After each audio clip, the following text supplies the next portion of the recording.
Welcome to Magical Sleep Stories. Relax and unwind as you drift off to sleep to tales from our fantasy realms. Enjoy.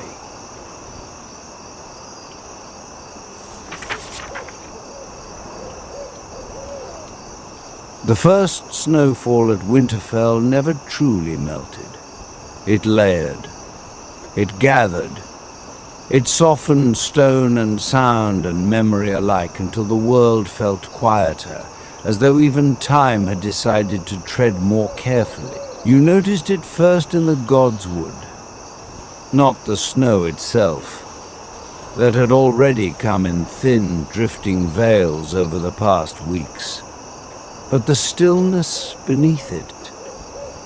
The heart tree stood as it always had, pale and watching, its carved face streaked with frozen tears of sap that caught the faint winter light.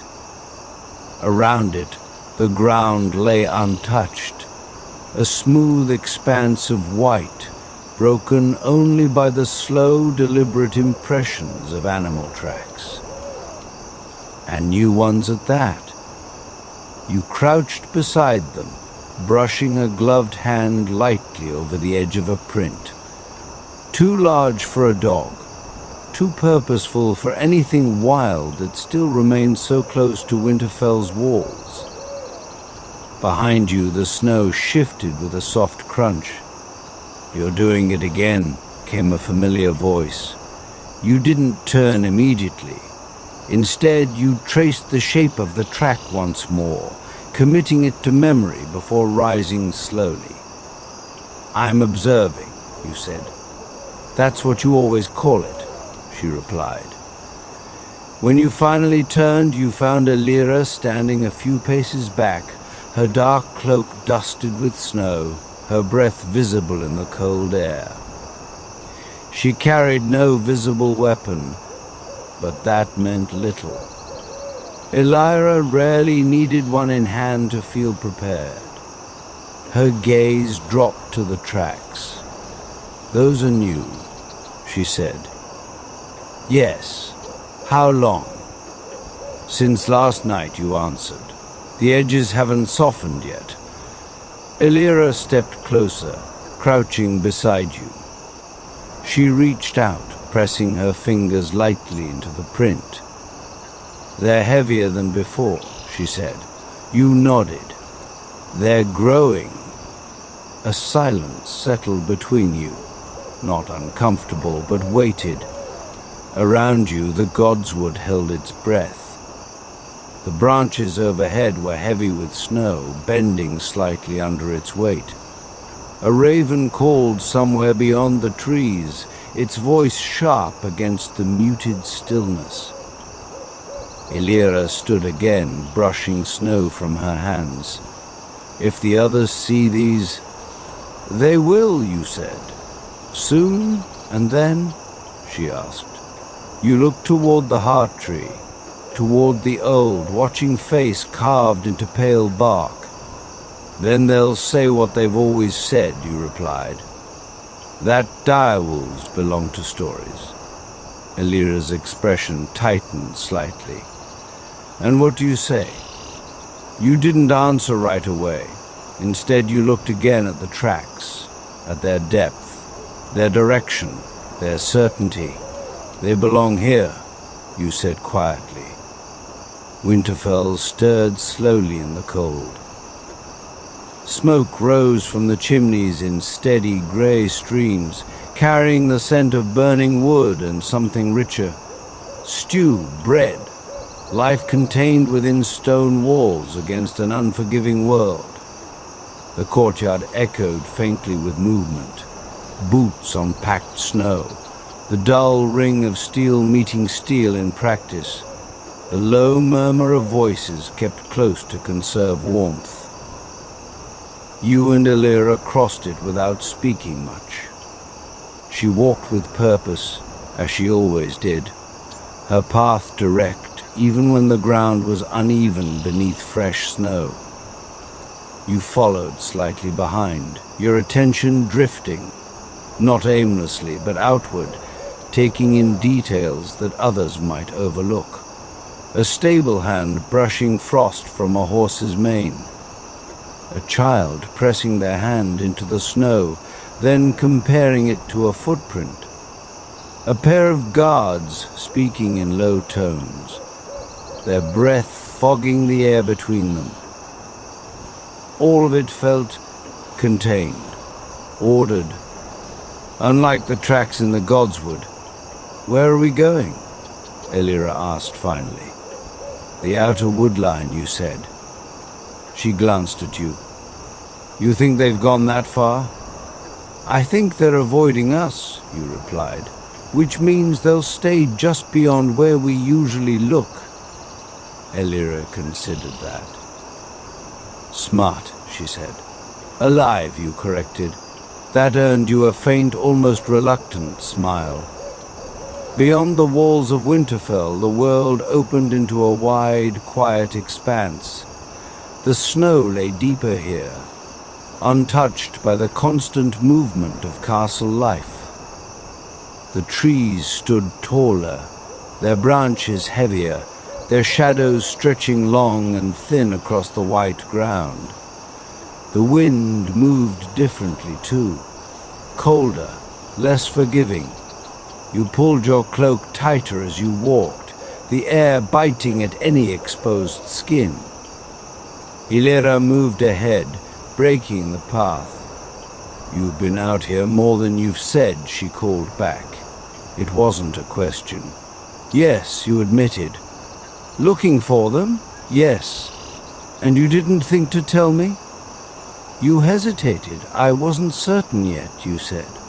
Elira stopped, turned. "That's not a reason," she said. "It is to me," you replied.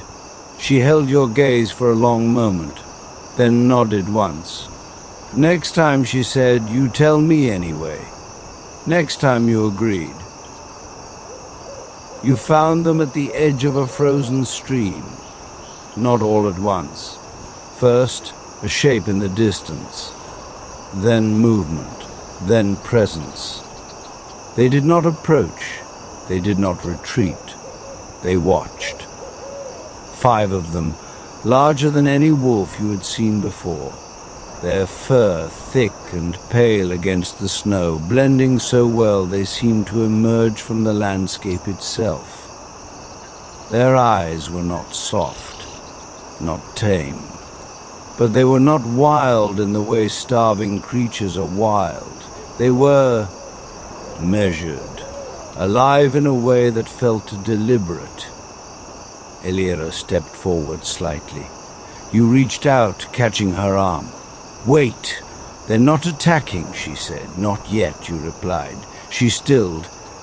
You both stood there, suspended in that narrow space between action and stillness. One of the direwolves moved, slowly, deliberately. It stepped closer. Its breath fogged the air, its gaze fixed on you, not threatening, not yielding, assessing. You lowered your hand, not in surrender, in acknowledgement. Elira did the same.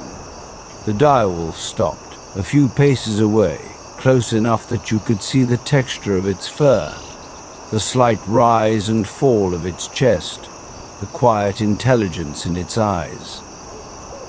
Time stretched. Then, as quietly as they had appeared, the wolves turned and vanished into the trees. Elira exhaled. "Well," she said, "they're real." You nodded. "They always were." She glanced at you. "That's not what people will say." "No," you agreed. "It isn't." She crossed her arms, looking toward where the wolves had disappeared. "They won't survive long out here," she said.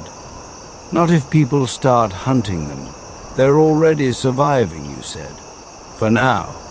You met her gaze. "Then we make sure they continue." Elira raised an eyebrow. "That sounds like a plan," she said. "Do you have one?" You looked back at the trees. at the place where the direwolves had stood. Not yet, you admitted. She smiled slightly. Good, she said. That means it's still a good idea. By the time you returned to Winterfell, the light had begun to fade. The sky deepened into a soft, endless grey, the kind that promised more snow before morning. Torches flickered along the walls, their light warm against the cold stone. The castle welcomed you back with quiet familiarity, but something had shifted. Not in the world, in you. Elira paused beside you in the courtyard. So, she said, what now? You looked toward the godswood, toward the tracks that would still be there, waiting. We prepare, you said. For what? For them, you replied. She followed your gaze, then nodded. Then we start tonight.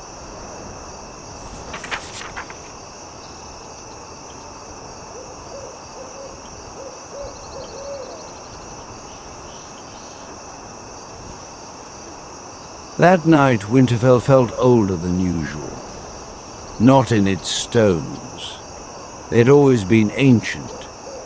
But in the way the cold settled into its corridors, in the way the torches burned lower and quieter as though conserving themselves, snow began again, just after dusk, drifting down in soft, steady layers that blurred the edges of walls and towers until the castle seemed less built than remembered. You and Elira did not go to the great hall. Instead, you found yourselves in a narrow chamber tucked along the inner wall, one of the older rooms rarely used except for storage or quiet work. A single brazier burned low in the corner, casting a steady amber glow over the table between you. Spread across it were rough sketches, not maps exactly, but close. The stream runs here, you said, tracing a line with your finger, and the ridge curves around it. If they're staying near water, they'll follow this path as it freezes over. Elira leaned over the table, her shadow falling across the page. And this? She asked, tapping a cluster of marks you'd drawn just beyond the ridge. Den sites, you replied. Or what could become them? She studied the sketch in silence for a moment. You've been planning this longer than you admitted. You didn't look up. I've been thinking about it, you said. That's not the same thing. It is when you draw it like this, a pause. Then, more softly, why didn't you tell anyone? You leaned back slightly, the chair creaking under your weight. Because they would have said no. Elira huffed a quiet breath. They still might, yes, you said, but not before we know more. She nodded once, decisive. Then we go back out tomorrow. Before dawn, you added. Of course, outside the wind shifted, brushing snow against the narrow window in a soft, rhythmic pattern. For a moment, neither of you spoke. Then Elira reached forward, tapping another point on the sketch. If we're going to protect them, she said, they'll need more than space. They'll need food. They hunt, you said. In summer, she countered. In deep winter, prey thins, and if they come closer to the castle, they'll be seen you finished. And killed, she said plainly. The word settled heavily between you. You looked back down at the rough map. Then we give them a reason to stay where they are, you said. Elira tilted her head slightly, without making them dependent. Yes, that's complicated. Yes. A faint smile touched her lips. "Good," she said. "I prefer complicated." The next morning comes in darkness.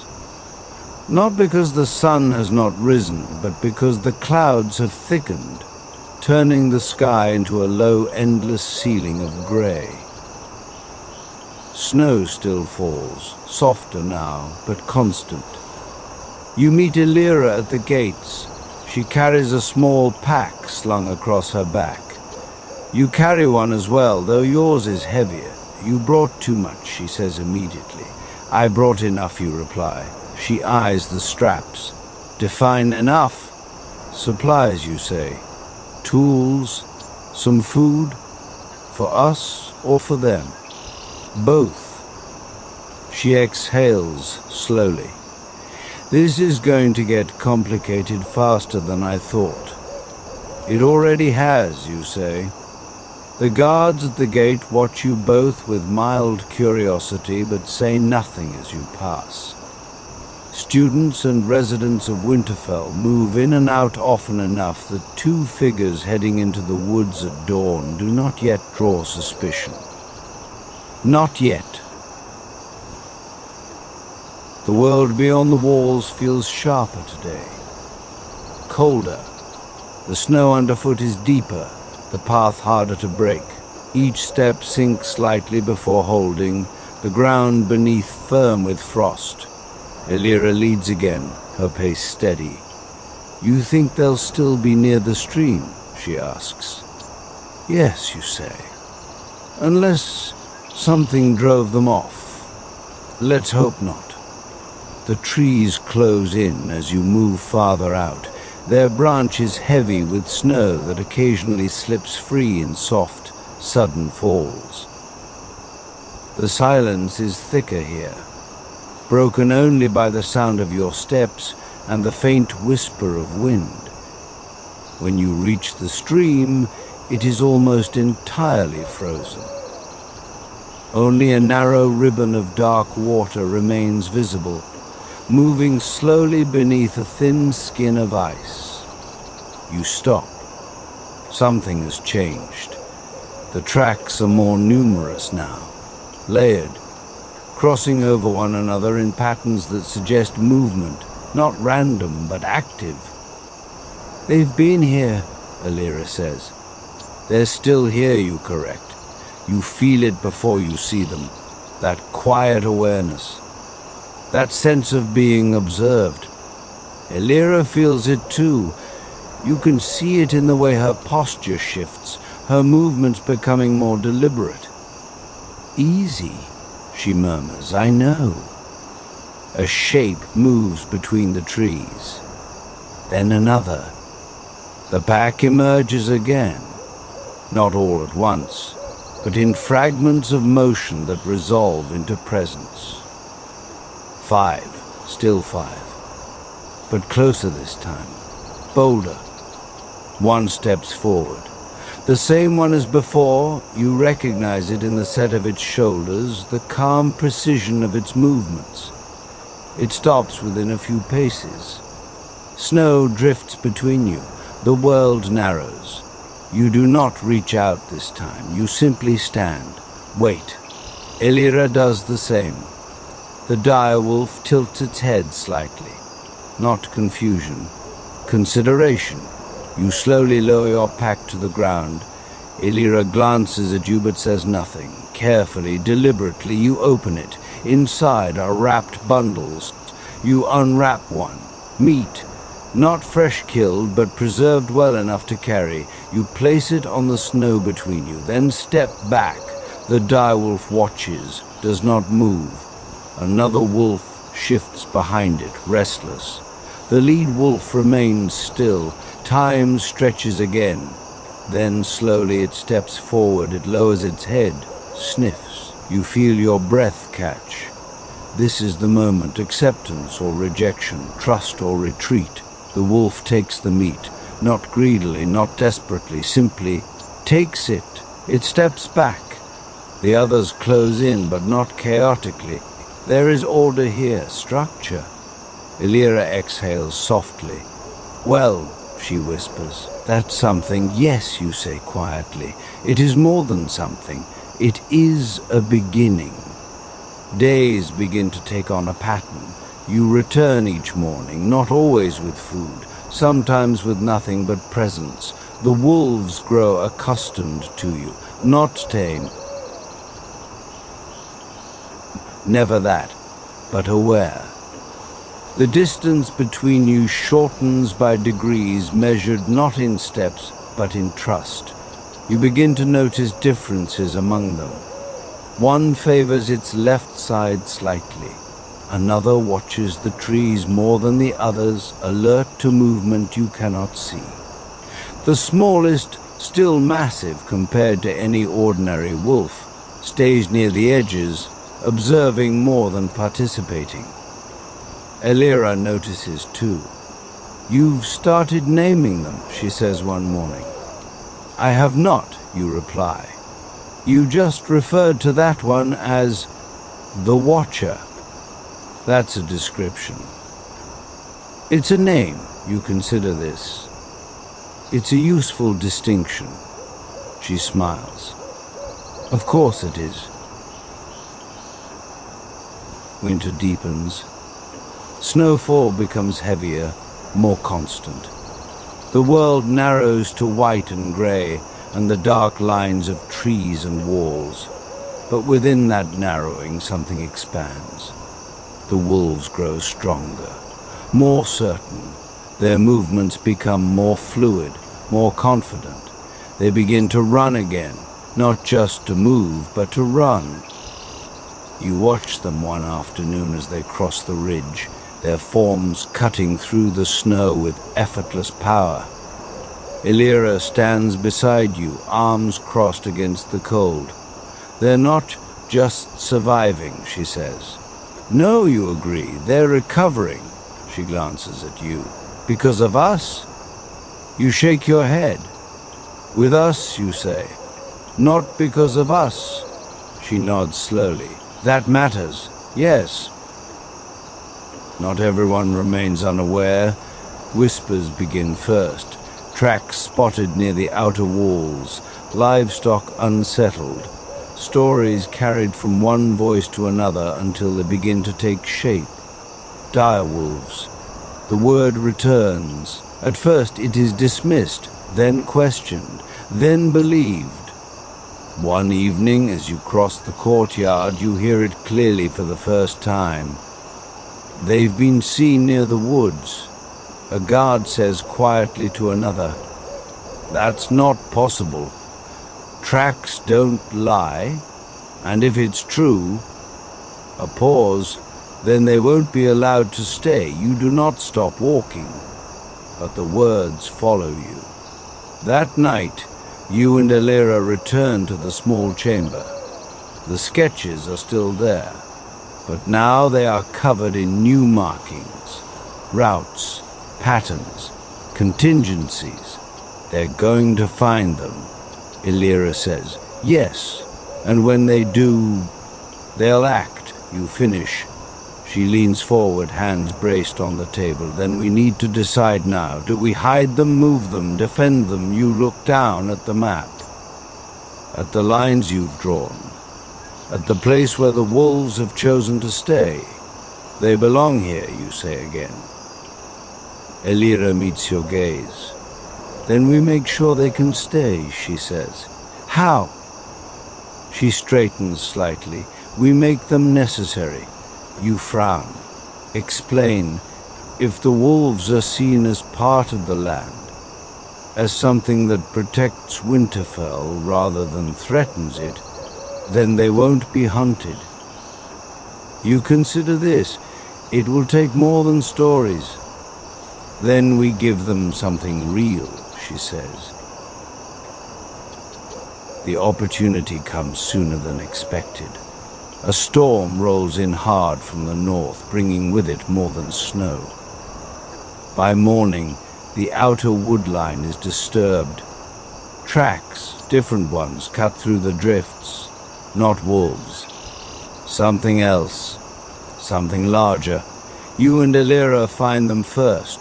Broken branches, deep impressions in the snow, signs of movement that do not belong, and then the wolves, not calm this time, alert, positioned, guarding, between the woods and the open ground leading toward Winterfell. You feel it immediately, the shift. They are not just surviving now, they are defending. Elira steps beside you.